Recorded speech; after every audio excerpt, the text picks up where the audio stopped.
Mark 1 வசனம் 39 முதல் 42 வரை. கலிலேய நாடெங்கும் அவர்களுடைய ஜெப ஆலயங்களில் அவர் பிரசங்கம் பண்ணிக்கொண்டும் பிசாசுகளை துரத்தி கொண்டும் இருந்தார். அப்பொழுது குஷ்டரோகி ஒருவன் அவரிடத்தில் வந்து அவர் முன்பாக முழங்கால் படியிட்டு, உமக்கு சித்தமானால் என்னை சுத்தமாக்க உம்மால் ஆகும் என்று வேண்டிக் கொண்டான். இயேசு மனதுருகி கையை நீட்டி அவனைத் தொட்டு, எனக்கு சித்தமுண்டு, சுத்தமாகு என்றார். இப்படி அவர் சொன்ன உடனே குஷ்டரோகம் அவனை விட்டு நீங்கிற்று. அவன் சுத்தமானான்.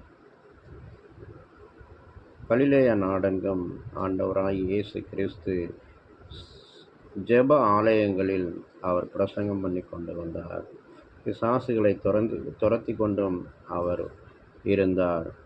அந்த வேளையிலே குஷ்டரோகியான ஒரு மனுஷன் ஆண்டவர் முன்பாக வந்து முழங்கால் படியிட்டு, ஆண்டவரே, உமக்கு சித்தமானால் என்னை சுத்தமாக்க உம்மால் ஆகும் என்று வேண்டிக் கொண்டான்.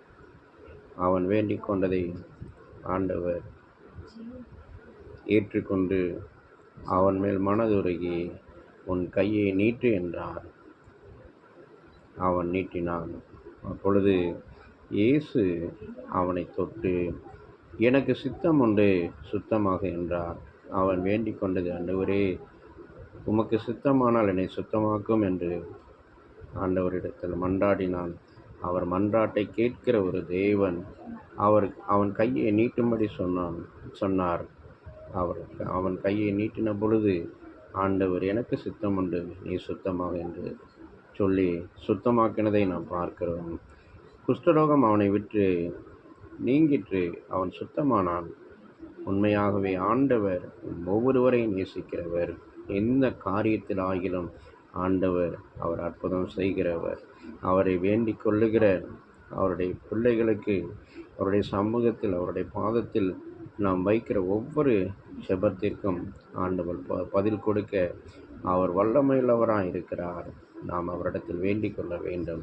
கேட்கிற எவன் பெற்றுக்கொள்ளுகிறான் என்ற தெய்வ வசனத்தின் பிரகாரம் அவரிடத்தில் கேட்கிற நமக்கு ஆண்டவர் அவர் நிச்சயமான தமது வல்லமையை வெளிப்படுத்தி, தமது கிருபையை வெளிப்படுத்தி எந்த காரியத்திலும் அற்புதம் செய்ய அவர் வல்லமையுள்ளவர். கடன் பிரச்சனையாக இருந்தாலும், வேலையின் காரியமாக இருந்தாலும், எந்த ஒரு காரியமாக இருந்தாலும், சுகம் வேண்டும் என்றாலும்